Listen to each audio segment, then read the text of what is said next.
The key to fluent English that most students don't use. If you speak with a lot of pauses and hesitations, but you want to speak fluently and naturally like a native speaker, the secret is learn to think in English. Many English students say, "It's too difficult. I don't know enough English words. I need to think in my native language and translate." However, thinking in your native language and translating results in sentences that don't sound natural in English because the sentence structure is often different in English and your native language.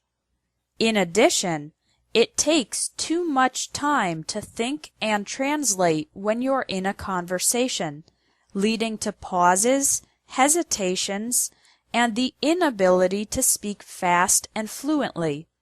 So, here is how you can learn to think in English from the beginner level to advanced. Level 1 is thinking in individual English words. For example, when you wake up in the morning, think of words like bed, toothbrush, bathroom, eat, banana, coffee, clothes, and shoes. Then, when you go to work, think of words like car, job, company, desk, computer, paper, pencil, colleague, and boss. During the day, continue to think of the individual English words for everything you see, hear, and do. Try this exercise right now. Look around you and think of all the English words you can. I'd imagine you can think of at least 10 words. Level 2 is thinking in complete English sentences. On this level, you think in complete phrases and sentences during the day. When you're eating lunch, think, "I'm eating a sandwich. My friend is drinking soda. This restaurant is very good." When you're watching TV, think, "That actress is beautiful. The journalist has black hair. He's talking about politics." It's okay if the sentences are very simple. The most important part is to practice and develop the habit of thinking in complete sentences. Level 3 is functional English. On this level, you imagine having to use English for everything that you need to do. After every time you speak in your native language, think of how you would say that in English.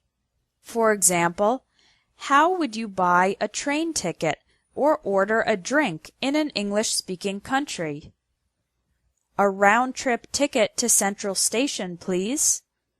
Could I have a lemonade with no sugar?" This helps develop your English for real-life situations, even though you are only thinking and not speaking. If during this exercise you don't know how to say something, check your dictionary later. If you do this kind of mental practice regularly, you will develop the ability to use English in any everyday situation. Level 4 is narrative English, telling a story or speaking for a long time in English. It's best to do this exercise when you have some time, like when you're waiting in line or taking public transportation. Think of a memory or story that you would like to tell an English-speaking friend. Then, tell the story in your head in English. Because you are only thinking, not speaking, you can relax and do your best without all the pressure of a real conversation. I hope you can see that you don't need to be super advanced to learn to think in English. You can start today. Try one of the 4 levels this week: thinking in individual words, complete sentences, functional English, or narrative English. Thinking in English is the biggest tip for increasing your fluency because it makes you more confident and helps you speak more easily without hesitation. The next lesson is about correcting your English errors. You'll learn 5 of the most common English errors, and I'll explain how to fix them.